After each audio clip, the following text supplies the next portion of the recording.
Morning, everybody. This is Cheri Naudin, the owner of Collegiate Sports Advocate. And today we have a very special group of speakers that are going to be speaking to you. And they are longtime friends of mine, longtime associates, and also have their own student athlete experience along the way. So today is March 4th, and our topic is the value of being a student after your career. I want to start by introducing Todd Spooner. Todd, can you give us your background and tell us more about yourself and what your current role is today? Absolutely. Good morning, Cheri, and thanks for having us on today. So, my background, I'm currently a chief sales officer at a company called Kings 3 Emergency Communications in the Coppell or Dallas market area. In fact, I was originally born and raised in Southern California, spent all my time there. We do a lot of hiring. I've also had two children, one that's still playing collegiate sports. So I'm really interested in this conversation. Excellent. Can you tell us more about your son that's playing lacrosse? Yeah, so my younger one right now is a junior at a school called Sacred Heart University back in the Fairfield, Connecticut area. So he's at a Division I school playing lacrosse and learning to operate on the East Coast, being a West Coast kid. So that's got its own complexity. And just really learning how to, balance, kind of school life and sports all at the same time, which I'm sure Kelly will have a lot to say about that. But I'm certainly witnessing it from a parent perspective and was actively involved in his recruiting as well, and seeing him thrive at the same time. Excellent. And Kelly, I would love for you to jump in and introduce yourself and your impressive background. All right. Well, thank you, Cheri and Todd, and I'm excited to be here. So I have kind of a eclectic background. I was a Division I softball player at Northwestern. Went out. I had a corporate career working in sales and marketing, and then I've also now started my own company doing resilience training with athletes and with managers and leadership development, basically. And so I have seen it from both being a student athlete and then also hiring athletes and then now working with them. And I also have 3 kids that are a little younger, so they're trying to figure out what that process is going to look like for them. So this is a great topic, awesome. And I'm excited to be here. Wonderful. Well, again, I appreciate both of you being on. And so one of the first questions I'm going to ask is what do you think value is as a hiring manager on the other side of why you look for student athletes and why they're the best candidates to hire?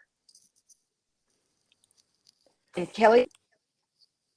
That'd be great. Yeah, sure. Yeah. So, one of the things that as a student athlete, we normally see is the drive and the ability to look at a problem and find a solution for it. So, that athletes have been through, challenges and struggles. And so as a hiring manager, you want someone that has that kind of a background. In addition, the value of teamwork, even if you're in an individual sport, you're usually part of a team or a school. And so that ability to play a role and play it well is one of the great assets that a student athlete has. Wonderful. And Todd, I know you and I would go way back. I was going to say, yep. I'll introduce how you and I know each other. You were actually my manager in the telecom industry, and I wasn't a student athlete, but I definitely recognize the traits. And so since you've been a hiring manager so long, tell me about some of the reasons and why you think that they are great candidates, and have you hired some student athletes in the past? Yes, absolutely. I totally agree with the comments that Kelly made. I would add to that, though, it's just the whole mindset of an athlete. And I would probably refer to that term that's kind of out there today as relates to a growth mindset. The number one thing that I feel that I look for in someone that I hire today is someone that's got some curiosity or that growth mindset, because that means they're always wanting to develop themselves to get better. And you can't always get that from the company you work for. You've got to do it outside the workplace.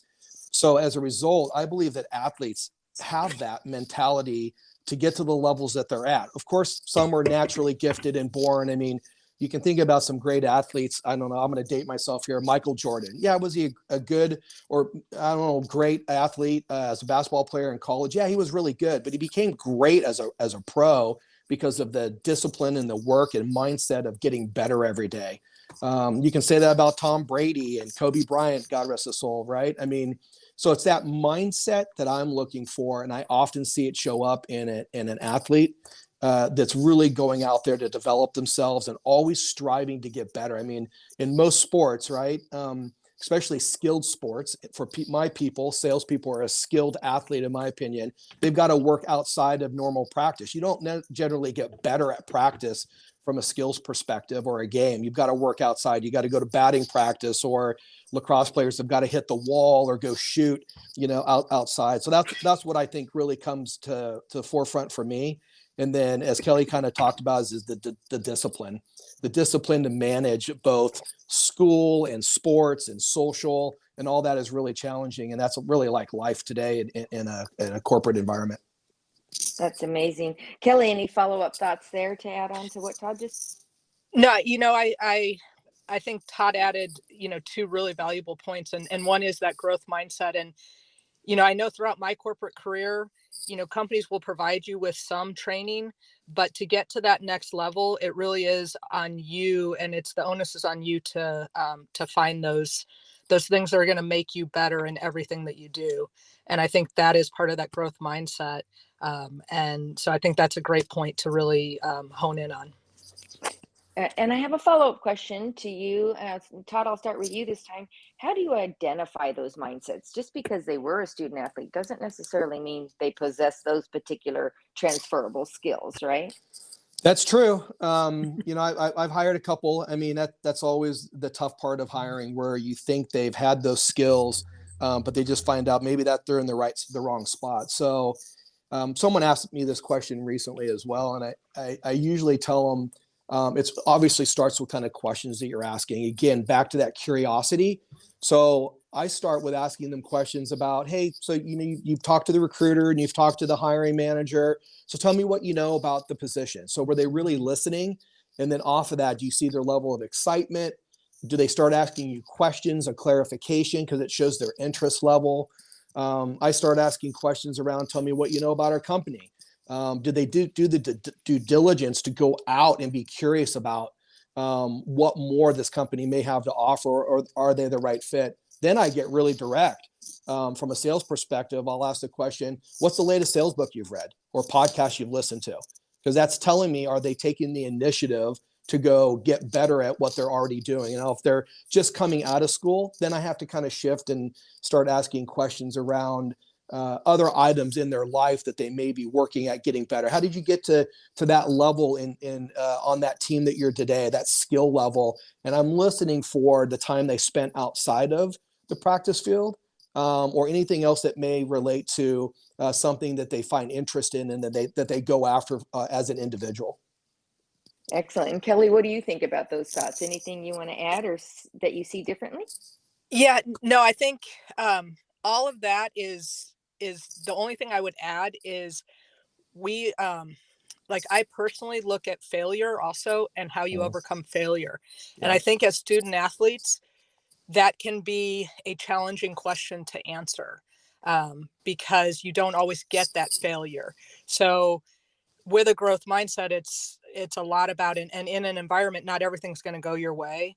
So I really try to pay attention to how people have either handled failure themselves or how they can talk about how people overcome it. And I think, knowing that you can't just rest on your laurels and sometimes things won't work out. And how do you get to that next level? Yeah, I think that's a good point, Kelly, if you don't mind, Cheri, that they still see failure, right? I mean, teams don't win 100%, right? And in life, you don't either. So they still have to talk to me about those situations of when the team failed or didn't win a game, or maybe you had a losing season. I mean, there's plenty of athletes that play on teams that have had a losing season, especially during COVID. It was topsy-turvy, right? Oh, yeah. And how do you overcome that? Like between the ears, I'm constantly talking to my son how to get his head in the right spot. Like, how are you doing that on your own? because you certainly lose games. So you're going to lose sales, you're going to lose at jobs as well. And how do you overcome that? Well, and one of the key words I think we've failed to state here, and maybe it's just understood, but the word coachable. I mean, one of the things coachable, but can they transition that coachability outside of a sport and into the corporate world? What do you think, Kelly? Yeah, I think, Cheri, that's a great point, because coachability, no matter where you are in your career, is critical to success. And I think we a lot of times assume student athletes are coachable, but not everyone is as coachable in certain situations. So really trying to make sure as a hiring manager that the person that I'm bringing in will be able to work with me and grow in the way that our organization needs is critical. And that coachability is something that I think as a student athlete, you really have to check yourself around. Are you only coachable in certain situations or by certain people? Are you open to learning from a bunch of different perspectives? You guys both mentioned, the student life and the work rate and all the things that they have to do. And one skill that I didn't hear mentioned is being able to compartmentalize their day. Like, can you set aside and really master time management and compartmentalize your priorities for the day? Because they're throwing a lot of stuff, a lot of content, a lot of information, a lot of social media. How do they compartmentalize that to be successful? Are you seeing that to be a tough transition, Todd, into the corporate world or into the hiring manager world? No, I mean, the one reason why I like the, athletes is because they've had to learn to do that, right? Or they're being forced to do that. They're always on a schedule, it seems like, in terms of they're up at 6 o'clock and hitting the gym or, on the field and then practice. And so I appreciate the fact that I talk to a lot of people about, that whole time blocking, in your day. It's not just sales related, right? It's like, how do you block out times of your day to do the most important things you need to do? And that's what an athlete's doing. It's like they're time blocking. That's kind of set for them, but they're having to time block because they know they've got to be to certain places and they have to manage that. And then maybe even more importantly, how do they pull in or adjust to the other things that happen in life? My son the other day woke up on game day, was cutting a banana with a sharp knife. That was his first mistake, cut his finger.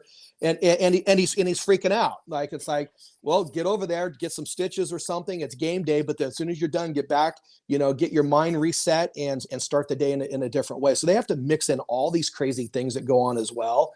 And that happens in our day-to-day world. So I look for those examples. Tell me about those times where you maybe had something that got really squirrely, and how did you get back on track? Love it. Love it. Kelly, what are your input there? Yeah, I think, the one interesting thing, and I can tell from my own experience, so time management wasn't necessarily an issue because, as Todd said, as a student athlete, that's your whole life. But what was interesting is the transition, and I don't know if this takes us off a little bit, but of working with different people and different calibers of people. So when you're a student athlete, I went, like where I went, it was very competitive. The athletics were competitive. And so then when I go into a work environment where there are different levels of people who are competitive, that transition and learning how to work with all different types of people is a skill set that, I think is part of that growth that athletes have to embody, if that makes sense. Yeah. Yes, absolutely. And it's a great thought because they are kind of in their, like-minded or like talented student athletes. When they get to college, they're kind of at the same layer. So their success is kind of the same layer.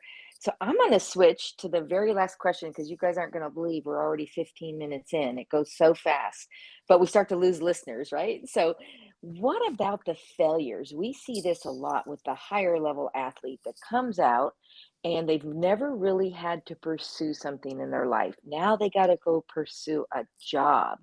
Kelly, have you seen this? Have you had some experiences with this? Yeah, I've seen it in a couple of different ways. So one is just the the presentation skills. So depending on what you studied and what you did, the ability to interview appropriately and be able to present can be an issue.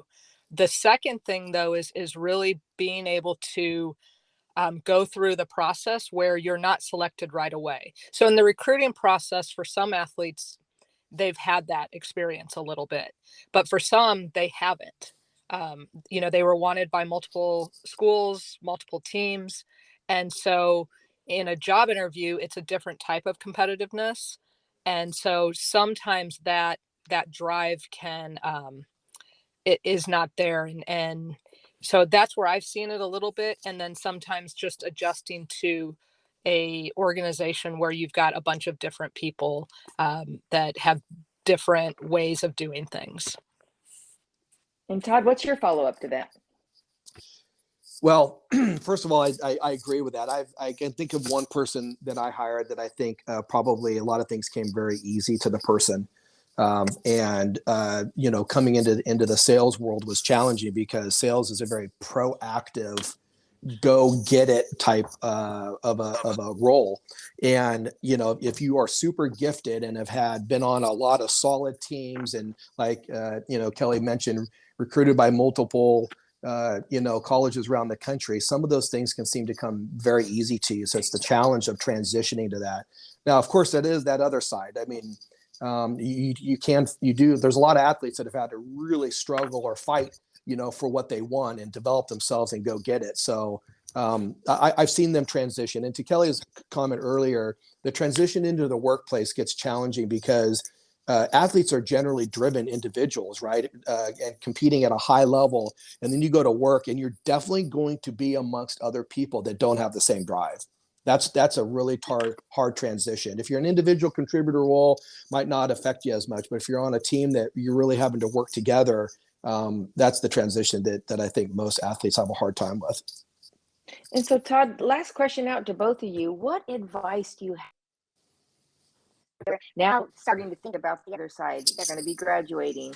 I know they have resources at the colleges, but what do you know about those resources and what other advice do you have for them?